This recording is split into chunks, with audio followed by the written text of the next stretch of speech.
Hi, everybody, and welcome to the Week 6 Fireside Chat. February 19th through the 25th, 2018 Educational Leadership 655, Viterbo University Pupil Services and Non-Discrimination. Hey, it's David, if you don't know by now. It is.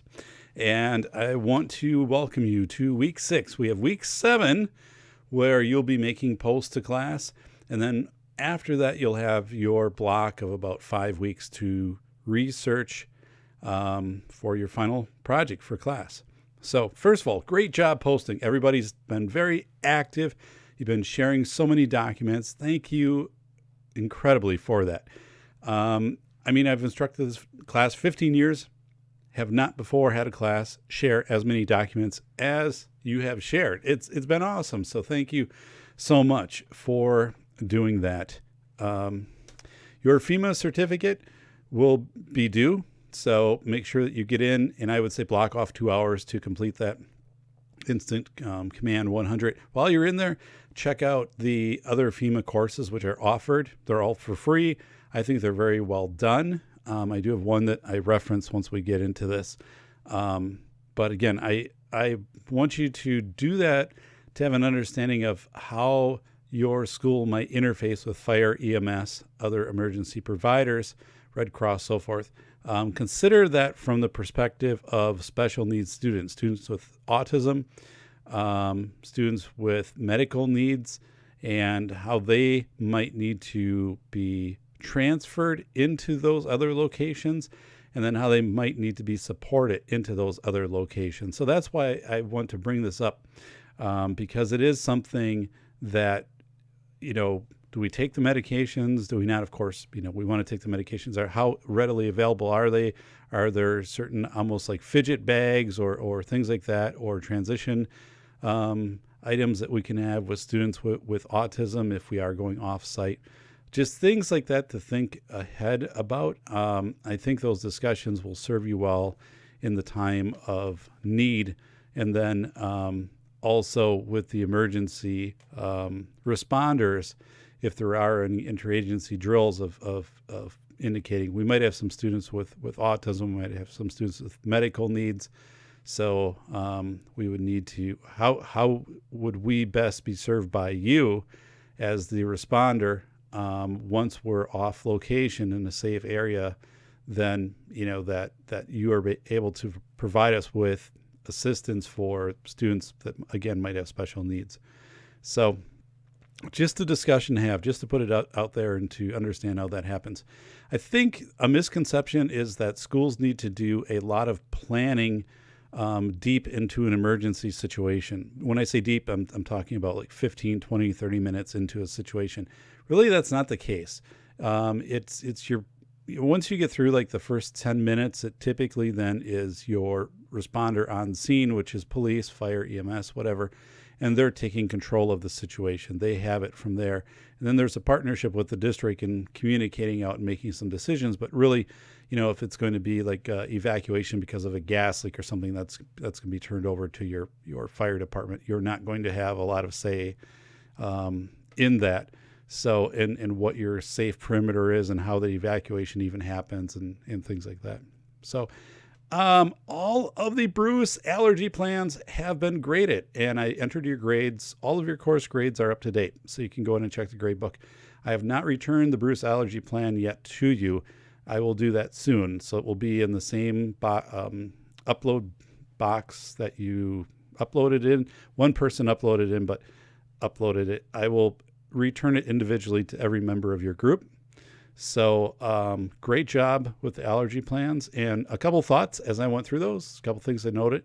One, they were all very unique. So I thought that was pretty incredible is everybody had it was divergent. Everybody had a different way to support Bruce, and every way was very well supported. And I think everybody did a great job. Thank you with that.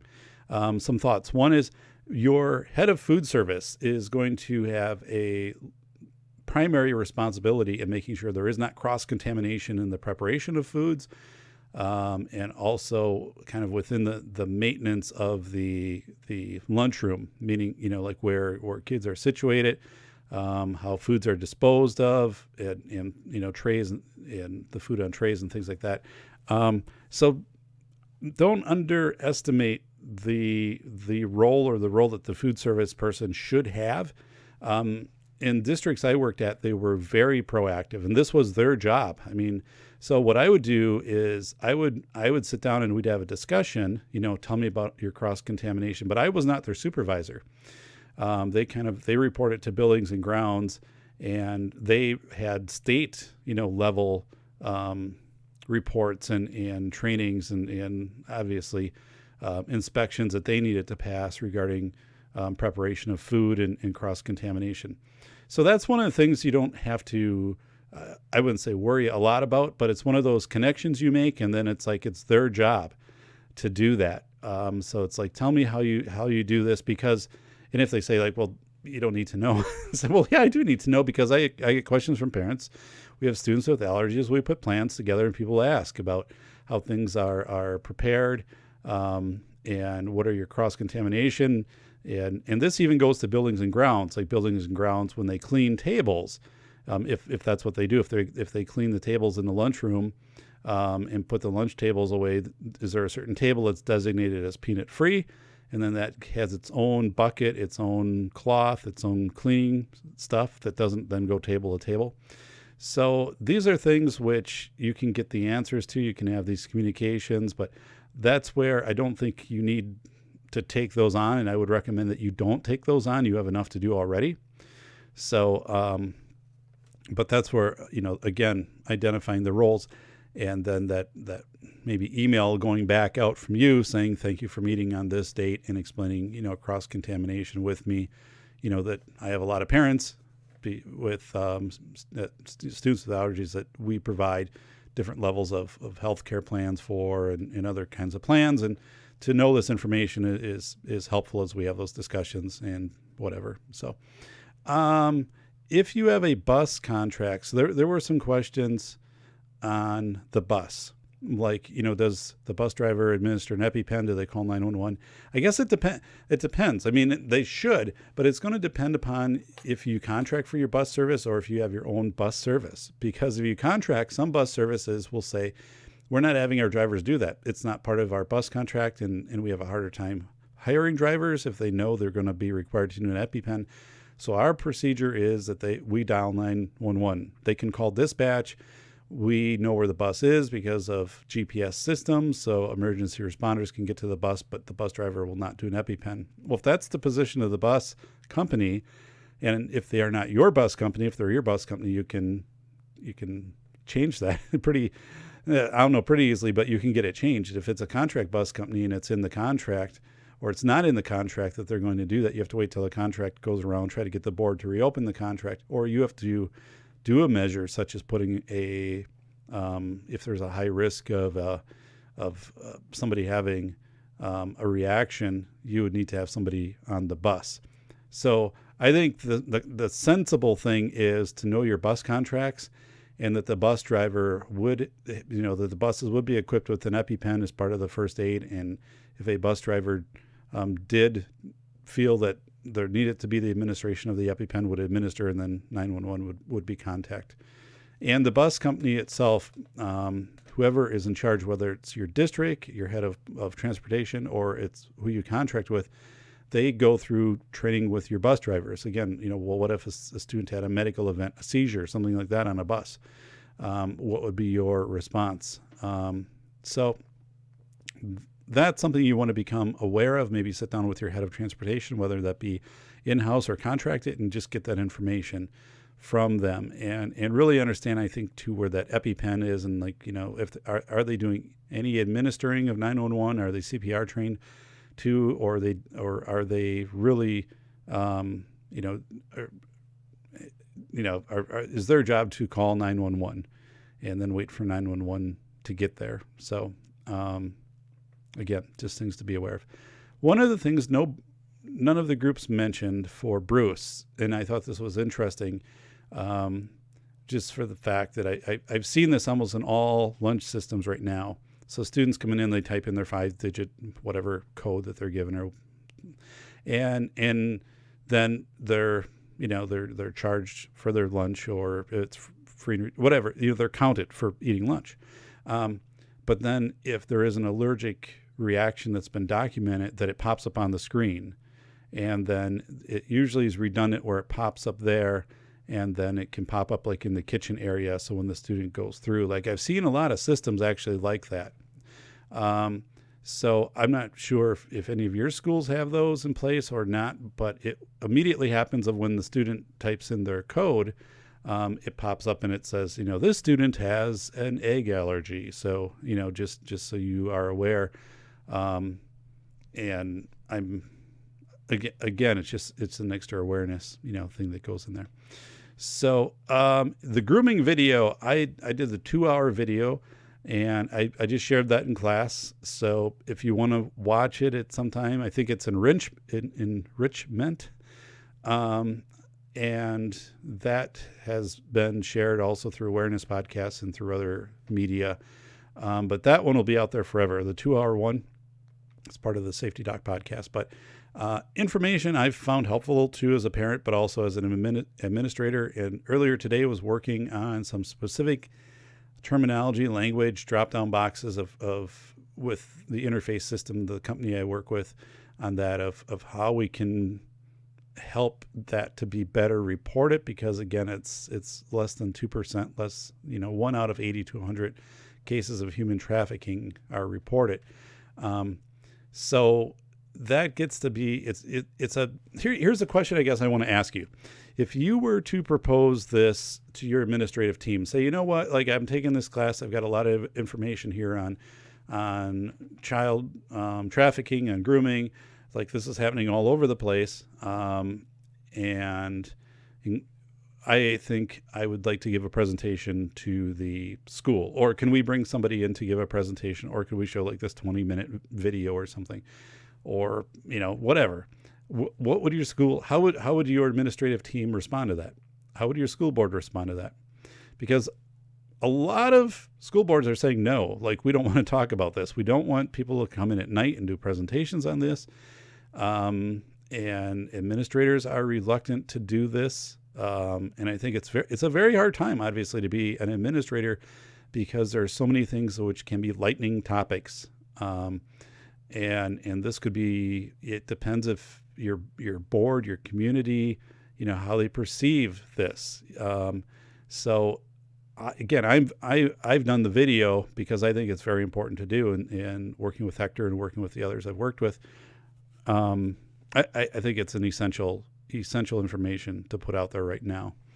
But again, so then the question becomes, if you're like, I think this is important, like, I think this is very important. But am I going to be the person that's going to put this out there before and push this agenda to get this education out there to our community and to our students? Who's going to do that? If it's not you, then who? And not that you have to. I'm not putting this out there like that you have to do this. But these are the type of things, like I feel this is very important.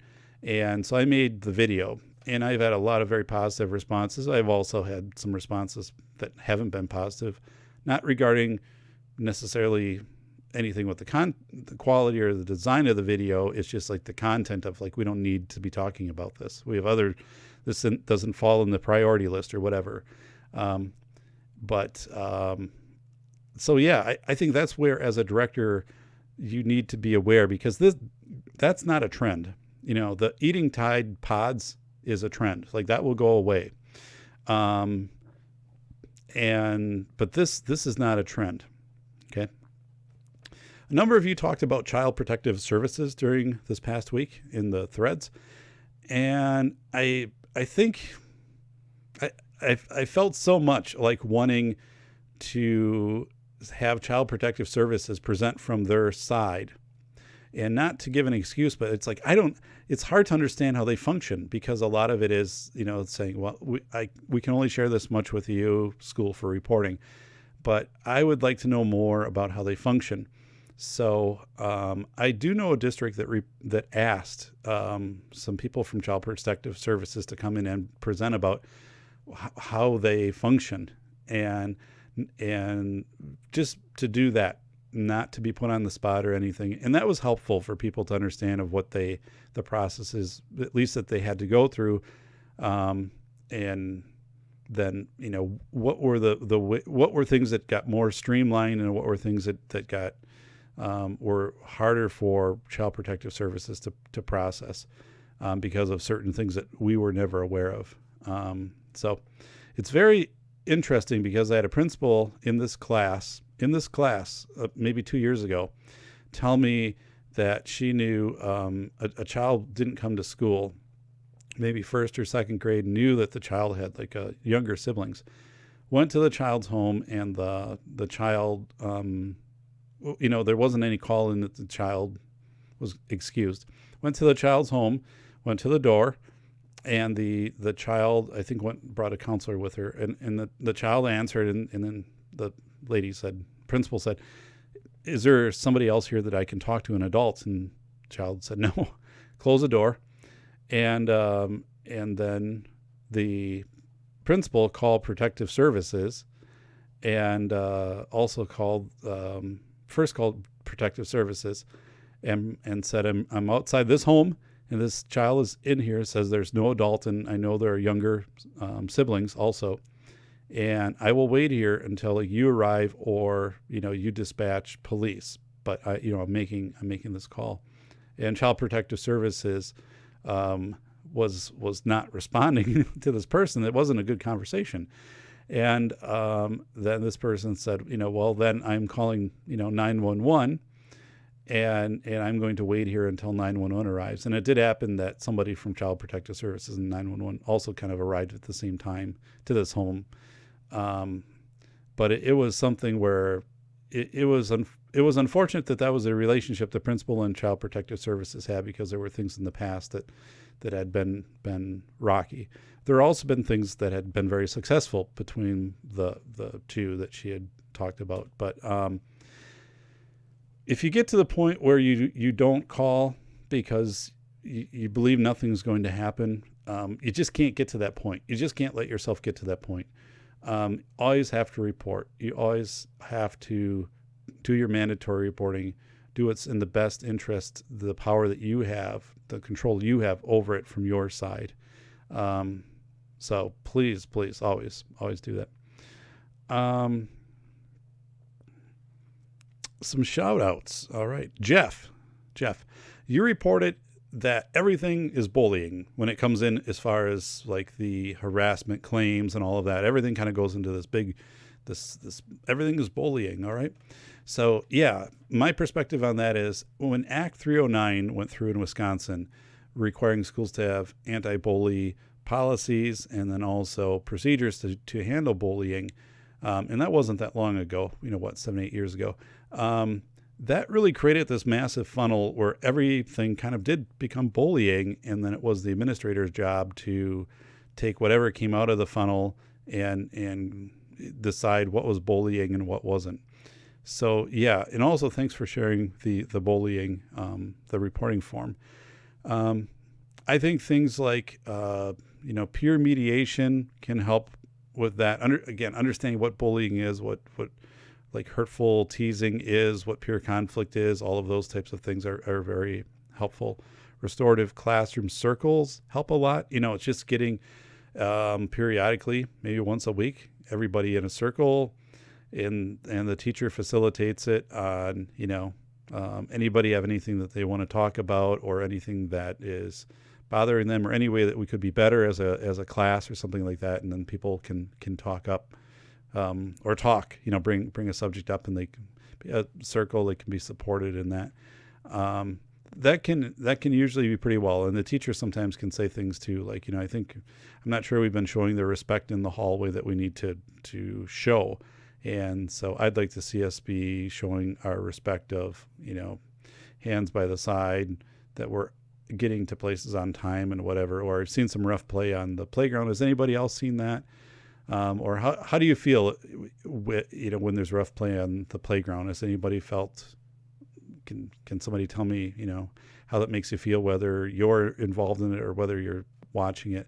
And there's empowerment usually within that circle. But, anyway, yeah, this bullying, what you're experiencing, is completely authentic, and that's what everybody tells me.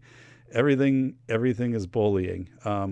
Fortunately, I do think, again, that is starting to come down as education happens. But because Act 309 exists, it almost makes it defaults to bullying and makes you identify what is not bullying through the investigation process. So that part is frustrating, because I think by focusing on bullying exclusively to the extent of where Act 309 puts it, it doesn't give that opportunity to look at, educating as much about peer conflict and peer conflict resolution, and like two kids want to pitch a ball in a kickball game and they get upset because, well, no, I was going to pitch it. No, I was going to pitch it. Well, it's not bullying. That's a peer conflict. But as you investigate it, does it immediately go to peer conflict, or does it go in that bullying funnel on your bullying reporting form? And then it's like, no, we determined that this was a peer conflict. So I sense your frustration with the way that the structure is. I think it slowly is moving in a better direction, but I think it's the result of Act 309. Ellie, you talked about teachers following the IEP and also teachers not following the IEP. I think as I was going through that post, my thought was common planning time. Common planning time with special education teachers and regular education teachers helps to have fidelity in IEPs, and then it also helps to resolve if there are, issues with parts of an IEP. Like, I'm not sure, this accommodation doesn't really apply to this, or I wasn't aware of this part of the IEP, and during common planning time, everybody, again, stays more aligned with that.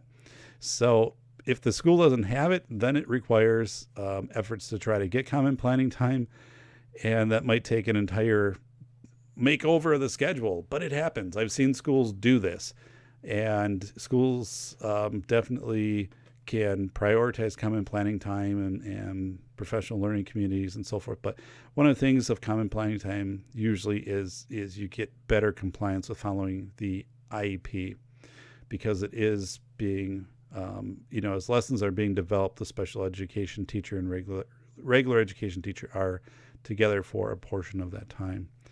So again, structurally, and you might be saying to me, oh my goodness, like, we don't have that structure right now, David, and it's be massive to like even take that on. Yeah, possibly. And the thing is, like, though, maybe it could just be exploring 1, 2, 3 districts that do have schedules that allow for that. Some block schedules, some rotating block schedules, and at least like find out how it works for them. That's how these things start. And then from there, have some discussion with administration, and who knows? I mean, but I think there's a root cause when you talked about that in that post, and it's really going to the root cause. So Jana, you mentioned a very detailed policy about bullying, harassment, and hazing. So my question on that is, so let's say that there's this very detailed, comprehensive policy. The question I would have is tell me more about like how students are educated about that policy, how teachers and parents are also made aware of that policy and their expectations of how to report if they perceive a violation of that policy. Because that's the time when we look at policies and we say, this is a really good policy, but like nobody ever knew about it until like after something bad has happened, and now we have to go back and talk about, hazing or something like that. And it's like, well, it's in the handbook or it's in the policy. And it's like, but how did we really put an emphasis on talking about that with students? And you can't talk about every single policy and whatever, but obviously things that have to do with bullying, harassment, and hazing, I think should be a priority of either the counselor, the principal, or if there is homeroom teacher advisory time. Some of those things need to be brought out very explicitly and talked about. So that's where I would pose the counter question to, okay, really great policy. It's like, so how is everybody made aware of it, and then able to report when they perceive that the policy has been violated. So it's a question I ask in legal cases, like all the time. And again, reasonably, I mean, it's not that it's like the owner's manual, you get with, whatever. And it's like, no one goes through like the entire owner's manual or the thing, service we sign up for online. And then it's like you scroll, and you check the box at the bottom and hit accept. But we need to be explicit in things like this. And that's where I think too many times I've seen really good policies that nobody knew about until after the fact. And then the policies really turned to be like just enforcement mechanisms, because they were violated versus education mechanisms. Brianna, thank you for sharing The Harvest of the Empire, the Untold Story of Latinos in America. I've also read, much about Native American history. So, and that has helped me gain a perspective of kind of untold stories of Native American history, I guess. I worked with somebody and they shared numerous books and resources that were not really mainstream, that helped me to better understand kind of the manifest destiny of as America moved, toward the West Coast. But one of the things I never knew until I started to investigate it in the last few months, we're doing a summer vacation to South Dakota region, North Dakota, Montana, and going to Little Bighorn, or Custer's Last Stand. And of course, the narrative that we were told in school, when I was in school, this heroic last stand by Custer, and these savage Indians, wiped out this American fighting force, and just the tragedy around that, and never really thought anything more about that until started to do some research on this trip, and also through that research realized that Custer, this was an offensive attack and went like right through the village, and went through it and had the strategy of separating out the warriors from the women and children. And then also this was during a ritual that was traditionally, done by the tribes. And then, after that they dispersed and things like that. So, but things I didn't know. I mean, in my mind, what I was told in school, and what I had seen on TV, until I really started to do, more deep, reading and research, just because I wanted to know more about the places we might be going. I didn't know that was really what had happened. So as you indicated, and I was able to check out part of that, the Harvest of the Empire, is we hear these kind of surface quick narratives of, I guess, cultures. And we don't hear the deeper stories, which would really help us. You say untold stories, and I think untold, and part of me goes back to the word unfold. Like it unfolds more of, okay, just here are these people, individual people, groups of people doing things, and how, what they brought, and what they continue to bring, and just how people,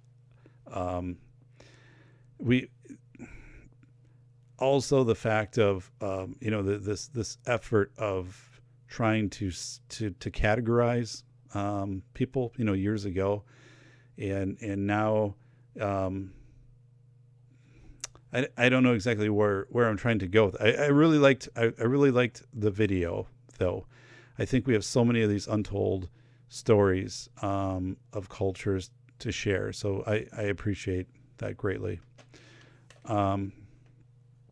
Rachel, you mentioned a leadership meeting that turned into a gripe session. So I've been there. I think, it's okay at times to commiserate, because administrators have difficult jobs. Leaders have difficult jobs, because of budgets and expectations and just there's so much that goes into pressure in the positions, and that leads to a lot of turnover, leads to a lot of frustration.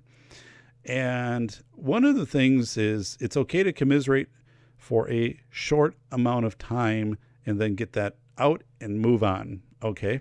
And it's not okay to do it for a whole meeting, and it's not okay to do it about people or things that aren't in the room, like this person didn't do this or whatever. There can be something that comes out from, I remember one year it was something on the DPI on the way you could carry over dollars, and something had changed. And as directors, we were all kind of frustrated about it. And we had shared our frustrations at a director's meeting for a little bit. And then it's like we closed it down and we moved on because there was nothing we could do about it. But it was okay. We felt better. At least I felt better, because like I knew other people were feeling the same thing. But it was this kind of event that happened. So the other thing is, I've talked before, but the art of member checks, I think, is much more valuable than having any type of this griping or this complaining. A member check is asking, someone to give you some honest feedback, or even some honest feedback about, like, how are we doing as a meeting? Are we accomplishing like what we're trying to accomplish here on agenda? What did we accomplish today during the meeting? And that's where, and we can talk about more in the member checks, but it was like Henry Ford, John Burroughs, Harvey Firestone, Thomas Edison in 100 years ago had the member checks, the 4 vagabonds. You can read about it.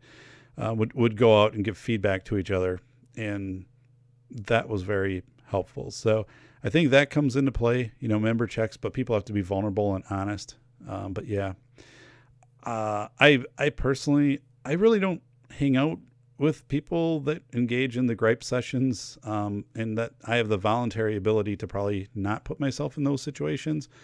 But when it does happen, I can certainly detect it, and it does become very frustrating. And I've worked with people who have, on leadership teams where things have happened, and deteriorated into complaining and pointing fingers and stuff like that, which doesn't go anywhere.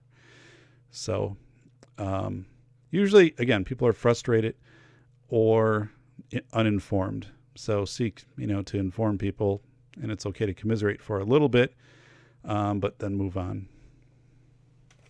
So let's talk about this week's reflective teaching annotation. So litigation. All right. I actually have an article that's going to be featured in the April edition of School Business Affairs International magazine. Now, it is a subscription magazine, which means you won't be able to find the article on the internet.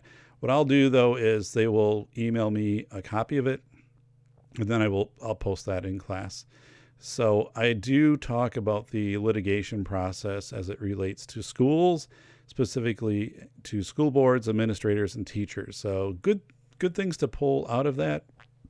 Talk about it from the expert witness perspective. And yeah, so I'm gonna share that. Be the first time, obviously.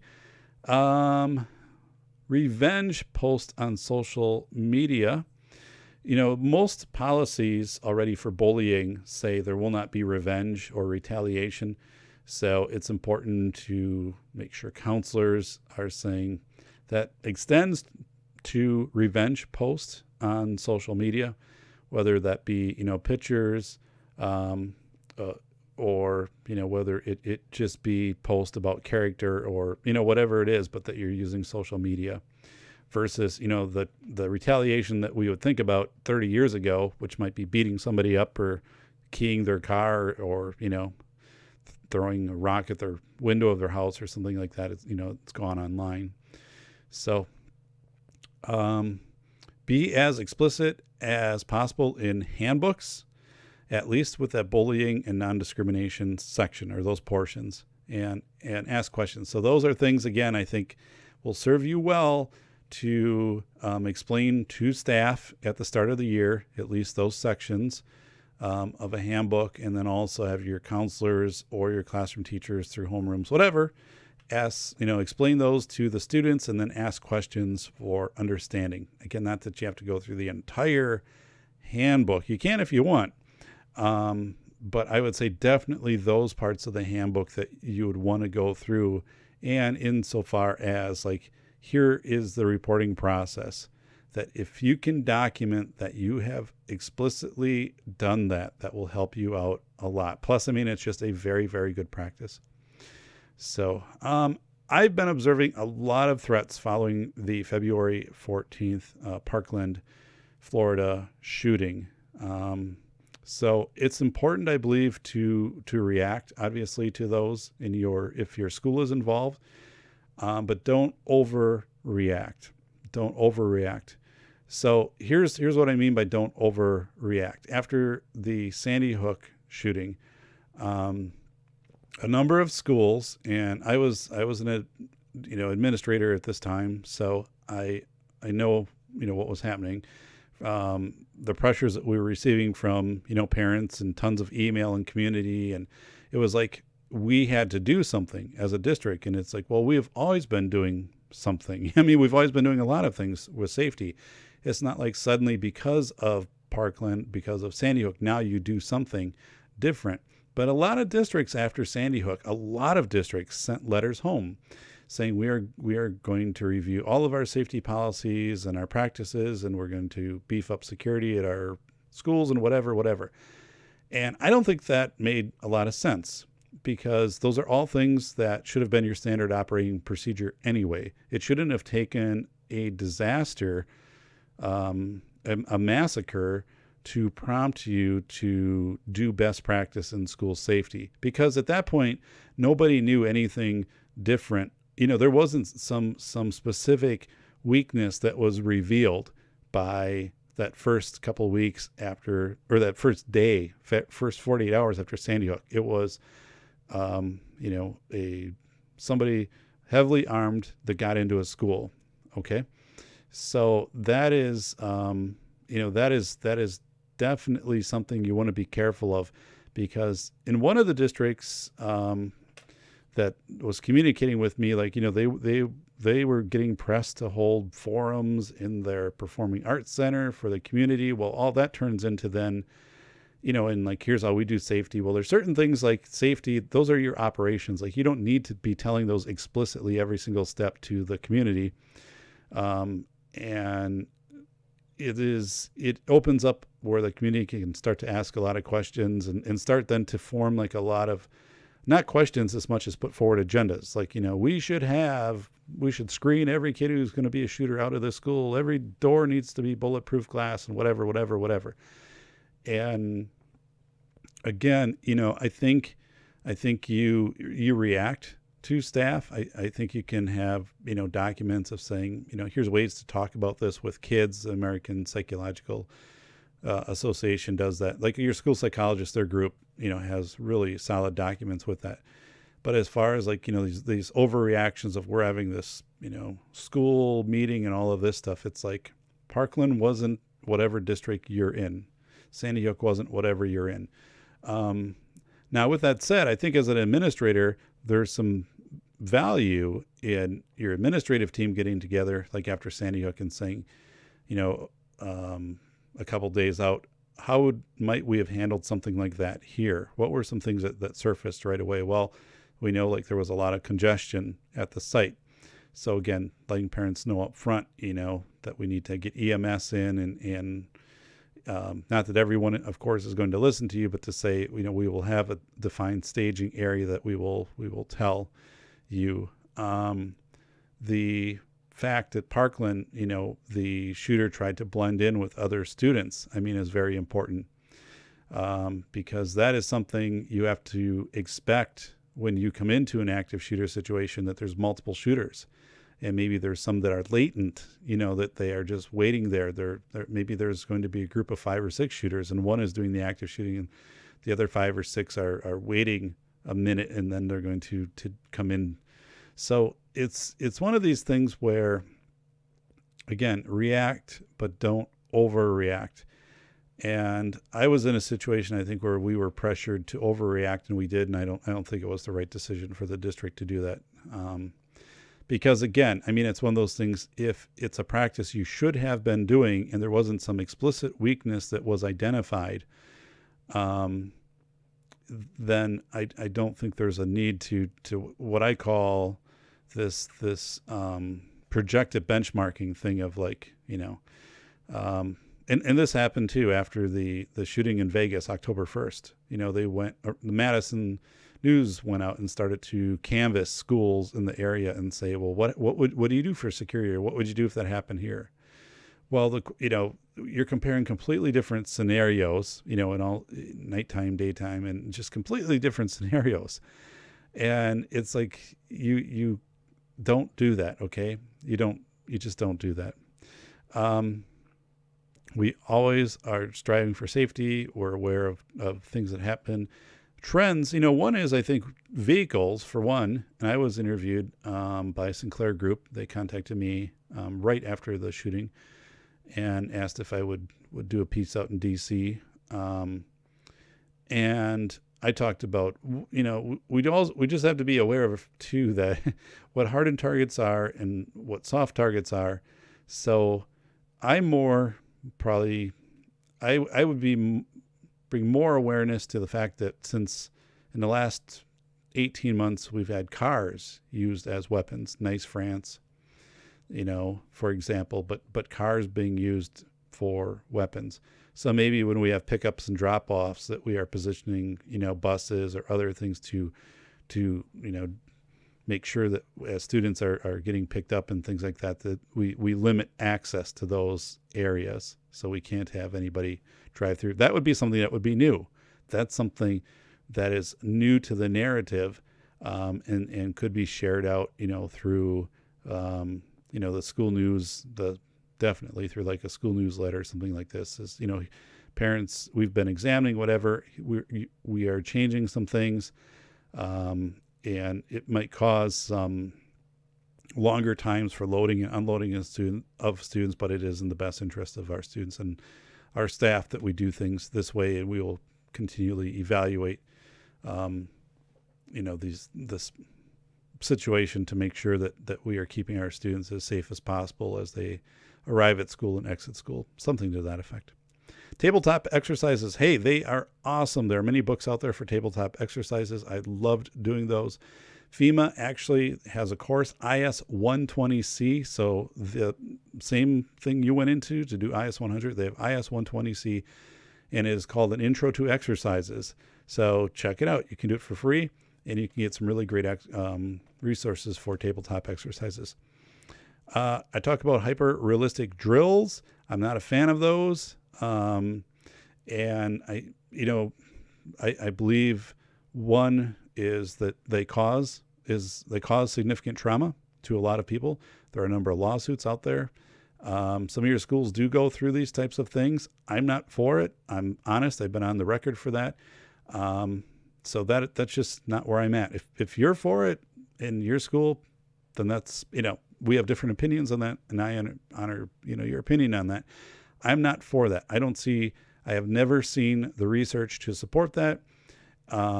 And you can learn through tabletop exercises very effectively, and you do injects and changes to things.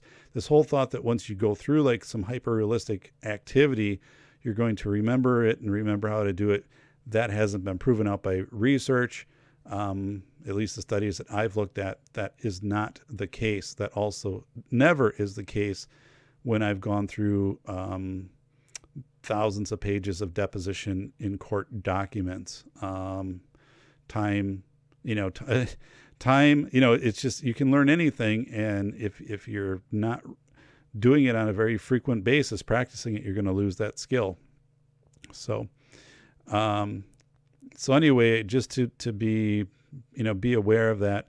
And a question I always bring up to people is, when we do fire drills in a school, do we light waste baskets with paper? Do we light those on fire? And do we pump smoke into rooms to simulate a fire? And where we have tornado drills, tornado alley, do we put barn fans in hallways and throw, gravel through them and sand to simulate, wind sweeping down hallways? Do we do things like that? So, why then and block certain exits during fire drills and stuff like that? Why?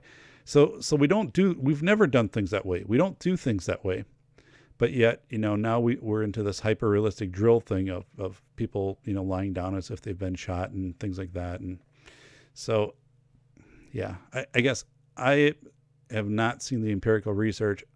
I have seen the empirical research on tabletop exercises. So know where you stand on that. And some police departments are not involved. They're not doing the hyper realistic drills anymore because they are not dealing with the litigation that's coming out of those. But again, I could continue to go on with this, but some of your schools do these types of things and they have their justification for doing them, and that is their decision. Be aware of using the word normal. Nothing is really normal. And when you use the word normal, I think it tends to subtract from the uniqueness of a situation.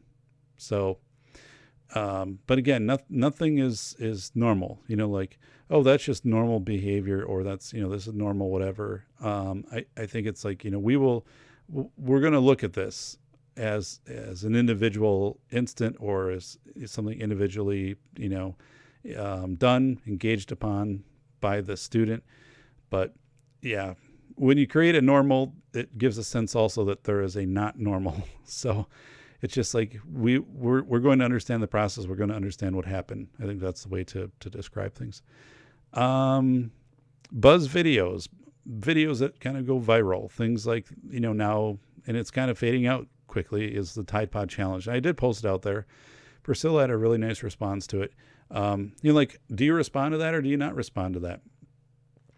It's one of those things where if it becomes very prevalent, and it can definitely put kids at risk, it might be something to talk about during your counseling meeting.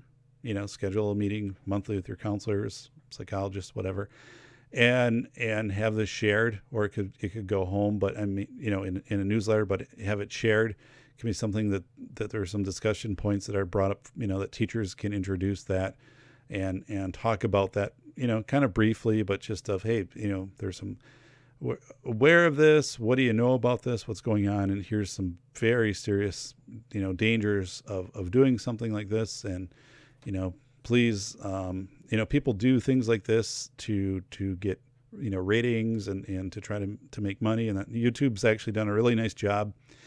One of the reasons YouTube's demonetized a lot of videos is to wipe out things like this.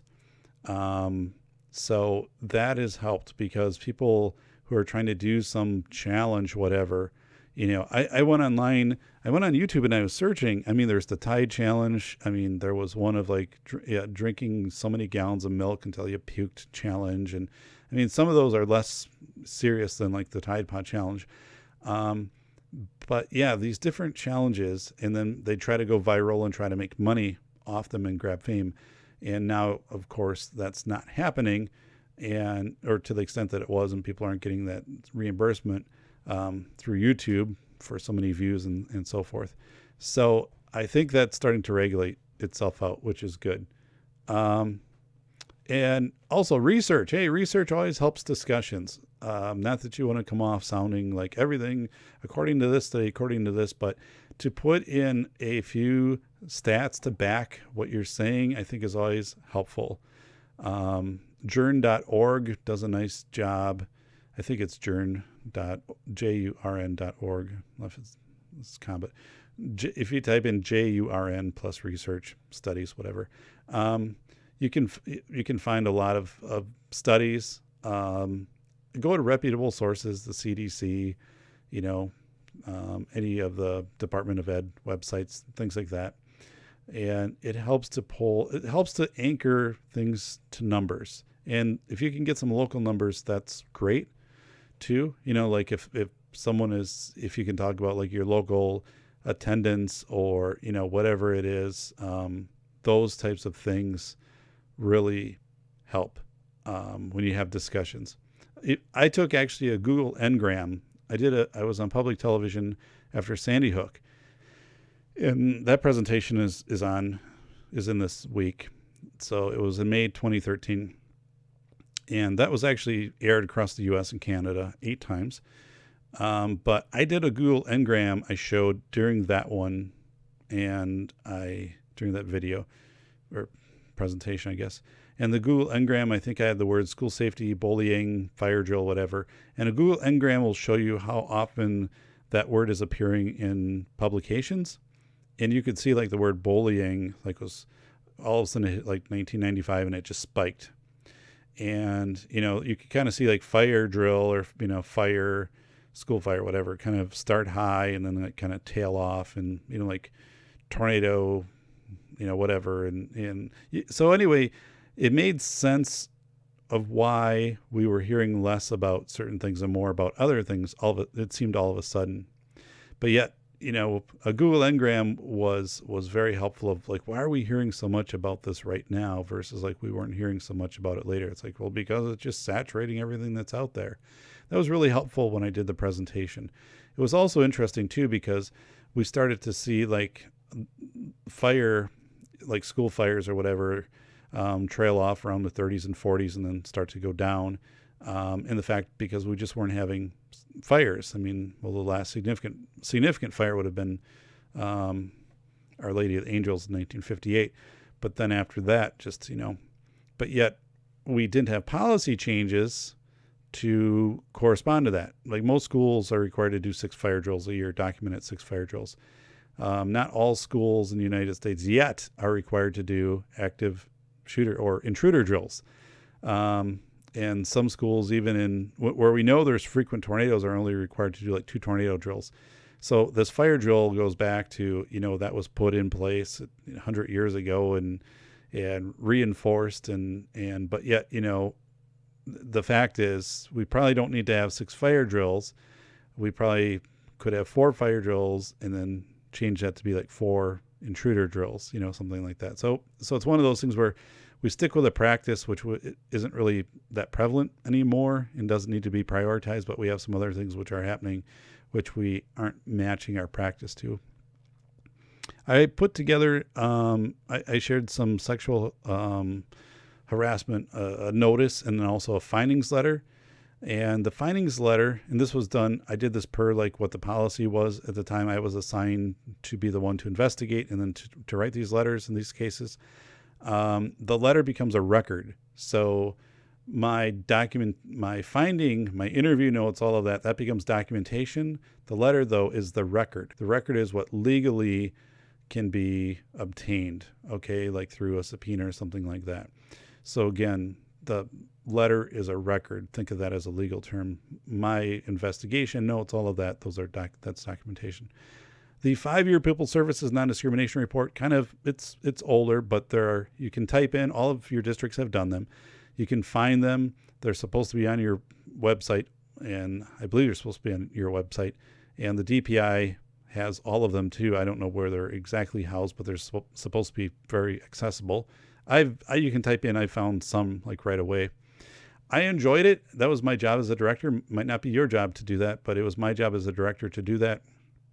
But the one thing is, like, I knew right away, like, this is the year that our 5 years due. So I could start meeting with people because it took a lot of connections to get the information that I needed.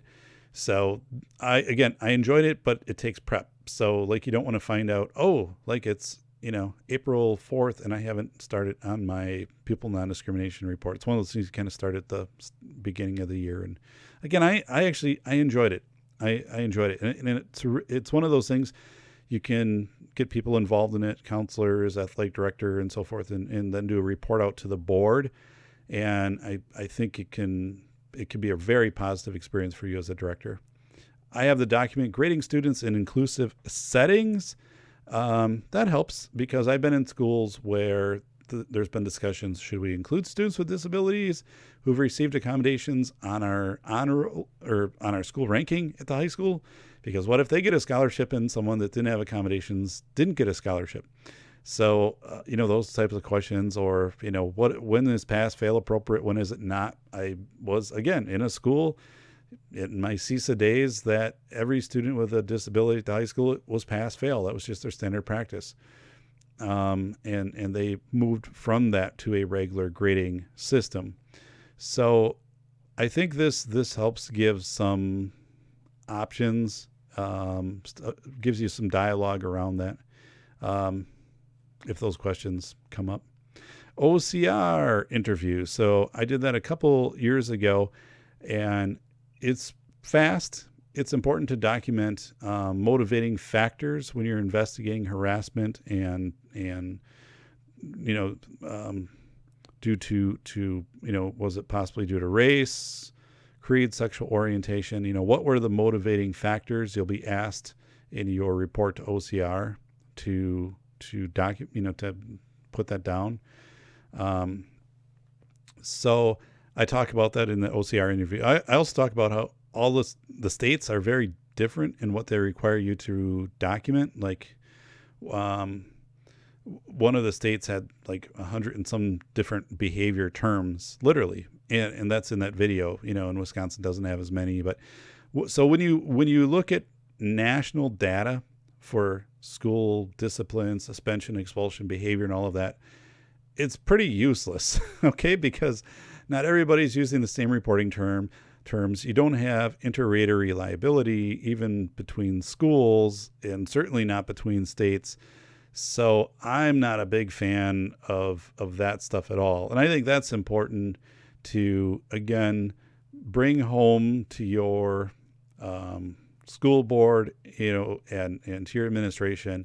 We are going to make the best pupil services team and services that we can in our district. We're not benchmarking ourselves to 10 other districts, and we're not benchmarking ourselves to whatever national stats, which we know become this crazy soup, because not everybody's reporting out the same thing and interpreting the same thing. Get down the best unit of measurement. The best unit of measurement is always the individual school. Okay, that is the best unit because it's the neighborhood, it's the context. Every school is designed differently. The leaders have their own flavor on how they've done things, the tenure of the staff, and so forth. And then the second would be like the district.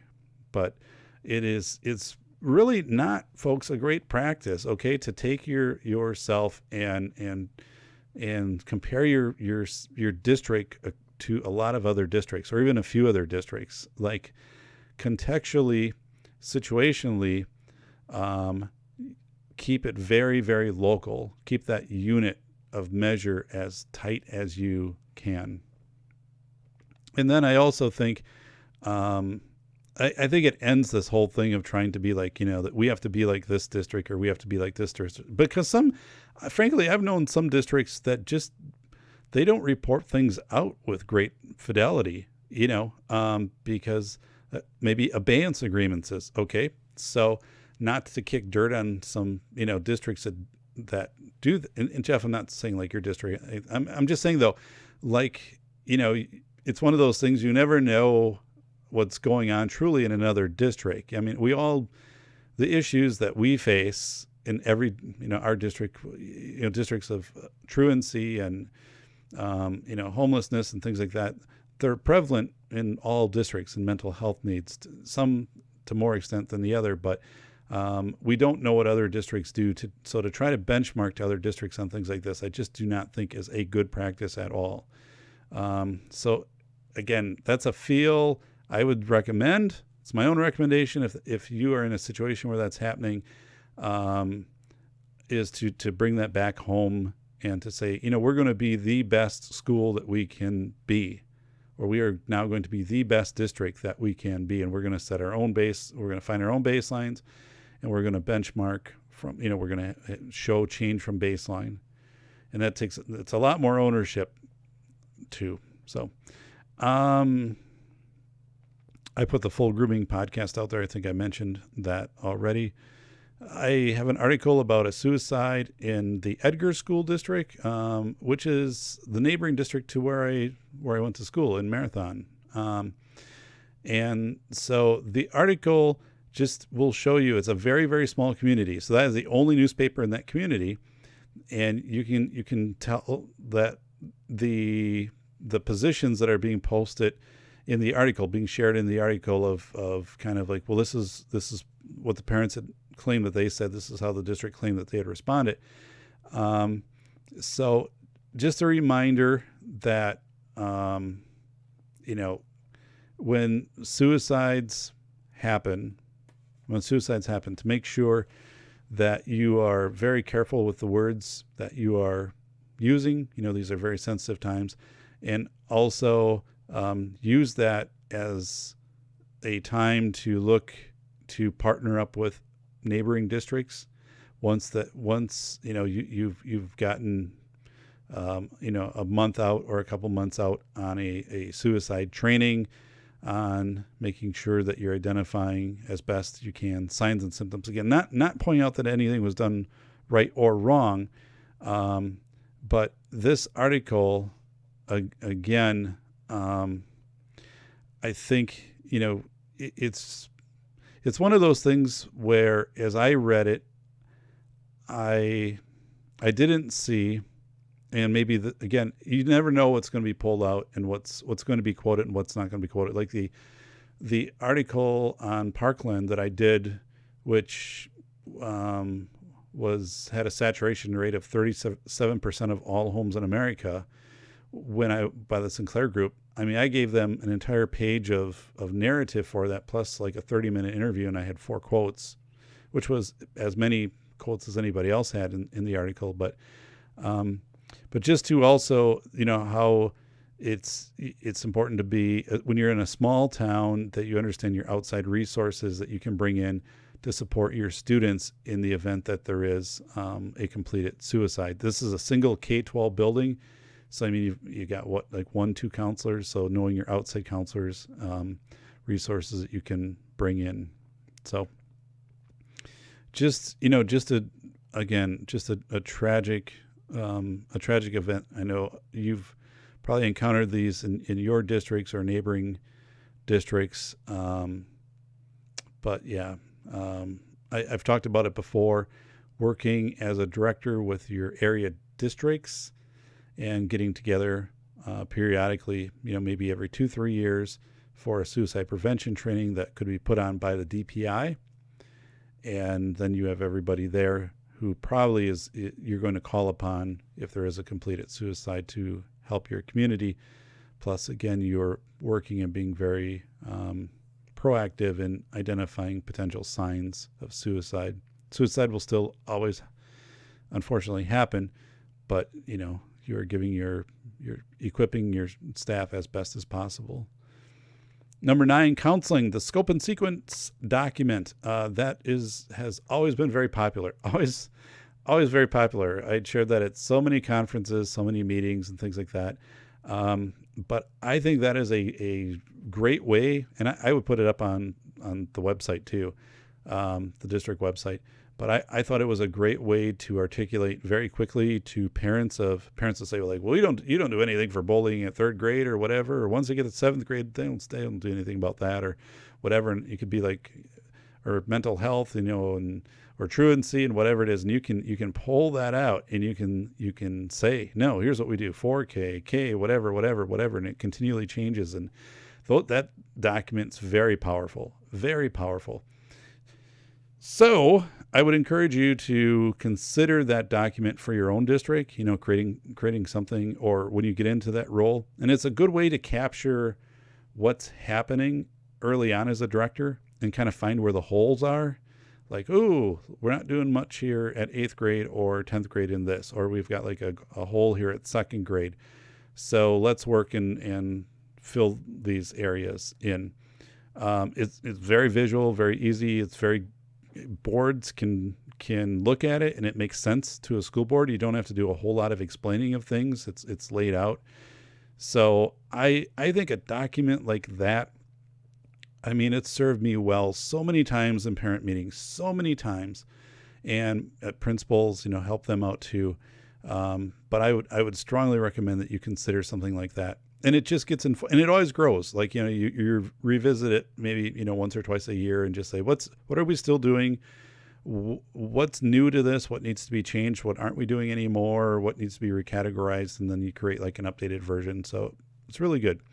I have the legal questions that we asked the attorney. So we generated those ahead of time and then gave those to the attorney. And the attorney came and had responses and a sit down, and we were able to ask some follow-up questions. And that might have taken 2-3 hours. And then I don't know what the bill was, total, but it was very, very well worth it to do that. And if you get your superintendent on board, so these are questions typically that we had more than once during a school year. And a lot was, I think there was one, to like around custody and stuff like that. But questions like, always got a little fuzzy when they came up. We always weren't quite sure. We're maybe going back to policy or practice, but we weren't quite sure on it. So those were the types of things that really got helped out by that process. And I would say every 2-3 years, do it. Well worth it. Well worth it. And I have an article in there about abbreviated school day, or a document about abbreviated school day. I put that together with a lawyer, and also just the considerations of FAPE when you do an abbreviated school day. I have known, districts that have, for example, abbreviated a school day because it was easier to load the students with special needs on the lift bus before the other buses arrived. So basically they wrote in the IEPs that their school day would end at 2:50 instead of 3:00. So they would get out and they were on the bus and out. So, there's a lot of parts of that make sense. But a parent had complained and said, well, my son is getting 10 minutes less a day of education compared to his non-disabled peers. So over a week, that's almost an hour, and over a school year, that's, almost a week of education that they're not receiving compared to their non-disabled peers because, you're choosing to do this. So those are the types of things that I think, just there's an awareness on abbreviated days.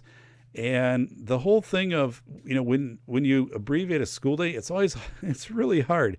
And I just worked with a family out of Pennsylvania on this. They're working with their district on this right now. Abbreviated school day for one of their children because of discipline and behavior. And so the school day has been abbreviated. And the parents, are frustrated by that because they are feeling that the child is losing out on educational opportunity. And so, they're looking at, that's their discussion back to the school, and the school is saying, oh, the child can tolerate so much time during the school.